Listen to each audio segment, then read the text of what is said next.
আসসালামু আলাইকুম হুজুর। ওয়ালাইকুম আসসালাম। তাই সকাল সকালে কি মনে করে আইলাও?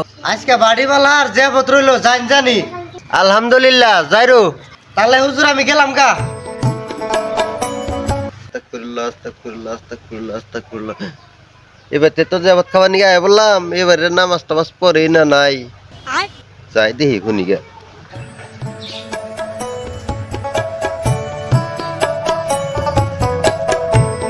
আব্দুল বাচ্চা আছো নাই গো? বাইতে তো নাই। সকালবেলা না বাচ্চা যায় যাবত দেখি আইলো। হ হ গড়া হুইন। ঘরে যায় আগে শুনি তোমরা কি নামাজ টামাজ পড়ো? হ পড়ি তো। তাহলে ফজরের নামাজ ফরজ কয় রাকাত? কে আট্রিকা? কয় কে থনে? হুজুর রে দেখলাম আঙ্গু বাইতে এসে আর গেল কাকে। হুজুরে দাওয়াত দিতে এসেছিল, হুজুর আইছে লাইনে কইলো যে ফজরের নামাজ কয় রিকাত, আমি কিছু আট্রিকা তো ভাই গেল গা। 8 রাকাত কইছাও কে? 2 রাকাত কাহারো নাই। আট্রিকাত কইলাম তাই হুজুরে রাহালাম না,